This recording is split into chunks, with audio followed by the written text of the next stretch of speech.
मैं आधा मिनट तक बोलूंगा, उसके बाद आपका जवाब पूरा देश सुनना चाहेगा दुनिया की। गुरुवर, हम देश विदेश की यात्रा कराते हैं, वेज रेस्टोरेंट में जैन खाने की व्यवस्था करते हैं, पूरी टीम उसके लिए मेहनत करती है। लेकिन 90 के दशक से अभी तक इंदौर की स्थिति ये हो गई है कि शादी ब्याह में 90 में जब माता पिता ले आते थे तो जैन फूड मिलता था, और आज लेके जाते हैं हम अपने बच्चों को तो वहाँ जैन फूड का एक छोटा सा स्टॉल लगता है, बाकी चारों तरफ वो फूड मिलता है जो जैन समाज के हिसाब से नहीं है। गुरुवर, ये संस्कृति पूरी क्यों बदली है, और इसके लिए हम युवा क्या करें? जो युवा आपकी प्रेरणा से आगे बढ़ रहे हैं, हम शिखर जी की ट्रेन तक ले जाते हैं संघर्ष करते हुए, जैसे भी आज हमारे लिए एक संघर्ष हो गया कि हम अपने बच्चों को क्या शिक्षा दें कि वे शादी ब्याह में जाएं तो जैन फूड मांगे, और वहां जो शादी कर रहे हैं वो भी जैन फूड की व्यवस्था करें। देखिए, आपने जो मुद्दा उठाया है बहुत गंभीर और विचारणीय। ये बहुत ही आश्चर्यजनक बात है कि जैनियों के वैवाहिक कार्यक्रम में जैन फूड खोजना पड़ रहा है। ये जैनियों की बात कर रहे हैं कि गैर जैनों की बात? मैं जैन समाज की बात कर रहा हूँ गुरुवर, वहां पे बोर्ड भी लगा रहेगा, मैं लिखा तो रहता है। सुन करके हतप्रभ हूं। अगर जैनों के घर में वैवाहिक कार्यक्रम हो और उसमें लिखना पड़े कि ये जैन फूड है, तो मैं समझता हूं ये सारे जैन समाज के ऊपर कलंक है। जैनों के आयोजन में तो जैन फूड होना ही चाहिए, हमारा जैन होना ही पर्याप्त है। यदि जैन के घर में ऐसे पदार्थ जो जैनत्व के अनुकूल ना हो ये प्रयुक्त तो होता है, तो ये घोर निंदनीय। मैं समझता हूं कि आजकल जैनियों ने जमी कंद को जैन फूड में शामिल कर लिया, और जमी कंद को जैन फूड में शामिल कर लेने के कारण आलू, प्याज, लहसुन और कांदा, महाराज जी फूल गोभी तक, इन सब का प्रयोग धड़ल्ले से होने लगा। आप लोगों ने अपनी ही व्याख्याओं के आधार पर इन्हें अपनी मान्यता देनी शुरू कर दी। मुझे तो तब और दुख होता है जब ये बात सुनने में आती है कि जैनियों की पार्टियों में शराब का कैरेट लगता है, कॉकटेल पार्टियां चलने लगी। समाज कहां जा रही है? इन पर पूर्ण नियंत्रण होना चाहिए। आज देश विदेश में जैनों का अपना गौरव है। मुझे एक क्लिप किसी ने सुनाई सुधांशु त्रिवेदी की। वो अमेरिका गए किसी काम के लिए, और ओहायो में,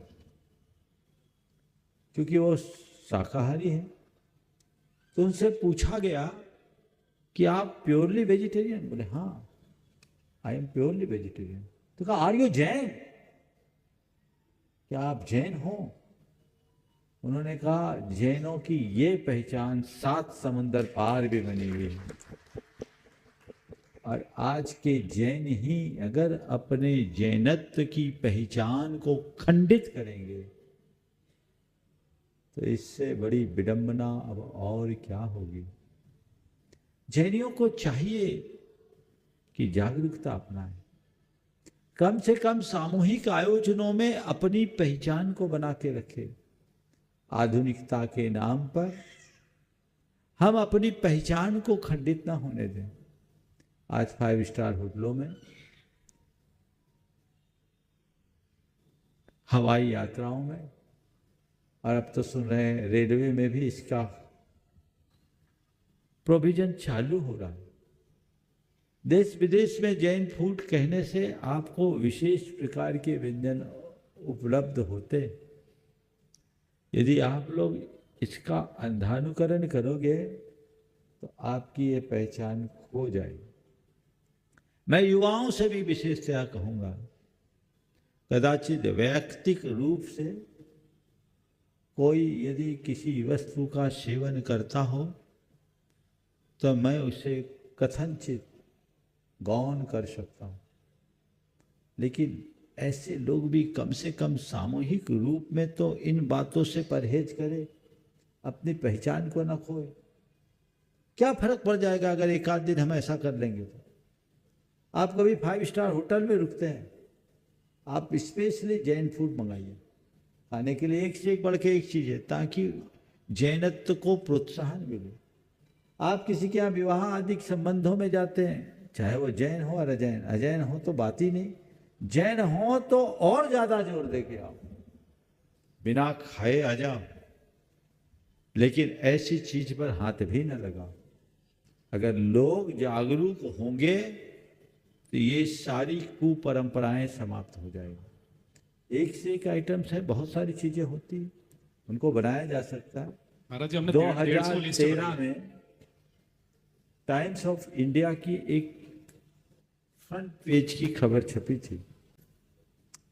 बेंगलोर की 2 विवाहों की बात थी जो पूरी तरह 5 स्टार शादी थी और वो पूरी तरह वीगन थी। अप्रैल में प्रकाशित हुई थी ये खबर, 2014 की बात है। और उसमें उन्होंने लिखा सारे आइटम उनने वीगन बनाए,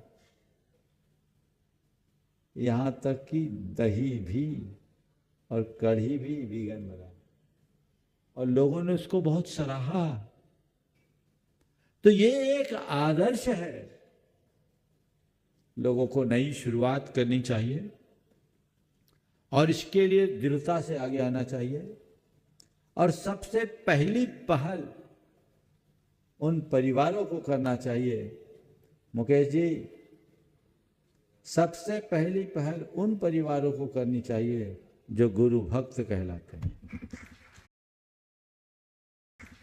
जो गुरुओं के साथ रहते हैं, आने जाने वाले गुरुओं के खास भक्तों में की श्रेणी में आते हैं।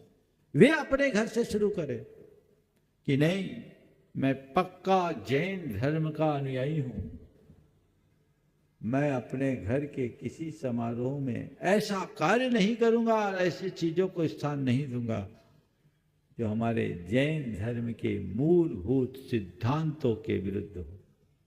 यदि ऐसा संकल्प लोगों के मन में जग जाए तो मैं समझता हूं बहुत व्यापक परिवर्तन हो सकता है।